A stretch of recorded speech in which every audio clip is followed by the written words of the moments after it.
orang yang mudah ngampuni orang. Hidupnya tuh penuh damai sejahtera. Hidupnya penuh sukacita.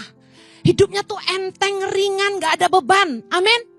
Ketika pendeta bilang gini, mari pejamkan matamu dan bayangkan siapa orang yang paling melukai hidupmu. Siapa yang menyakiti hatimu, yang membuat kamu pahit. Bayangkan wajahnya dan ampuni dia. Saya tuh sering bingung. Jadi kadang-kadang pengen saya ada-adain gitu. Siapa ya? Biar ada materi doa gitu kan. Saya bayangin siapa yang gue sebel ya. Ya udah deh ini aja deh gitu. Saking gak ada. Dengar. Kolose 3 ayat 13. Firman Tuhan berkata, sabarlah kamu seorang terhadap yang lain. Dan ampunilah seorang akan yang lain.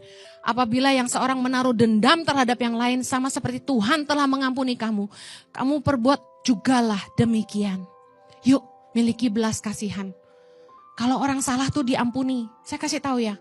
Firman Tuhan berkata dalam Yakobus 2 ayat 13. Penghakiman yang tak berbelas kasihan akan berlaku atas orang yang tidak berbelas kasihan. Banyak Anda yang pengen mendapat belas kasihan Tuhan. Belas kasihan jugalah kepada sesama. Nah, saya belajar bahwa gini. Kalau orang tuh punya hatinya Tuhan. Mereka pasti punya belas kasihan akan jiwa-jiwa. Hatinya Tuhan itu dunia ini. Hatinya Tuhan adalah ini. Dia tidak mau seorang pun binasa. Tapi semuanya beroleh hidup kekal. Amin. Saya yakin ketika kita benci sama orang atau kita marah sama orang. Kita kutuki mereka dan kita bilang gini. Awas loh nanti Tuhan yang bales.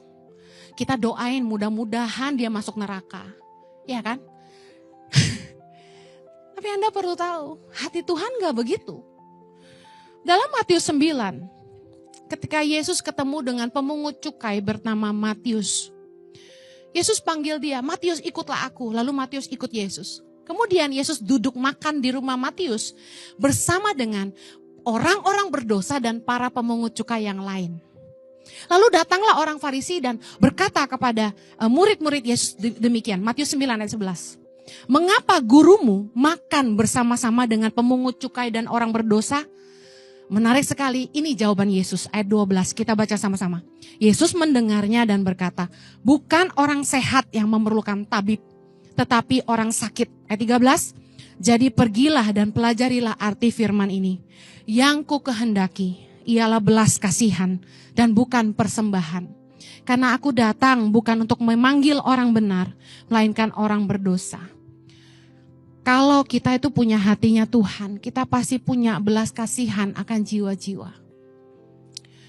Kita tidak akan menghakimi mereka dan membenci mereka karena perbuatan mereka. Firman Tuhan mengajarkan kita supaya kita itu merebut mereka dari api. Yudas 1 ayat 22. Kita baca yuk. Tunjukkanlah belas kasihan kepada mereka yang ragu-ragu. Selamatkanlah mereka dengan jalan merampas mereka dari api. Tapi tunjukkanlah belas kasihan yang disertai ketakutan kepada orang-orang lain juga.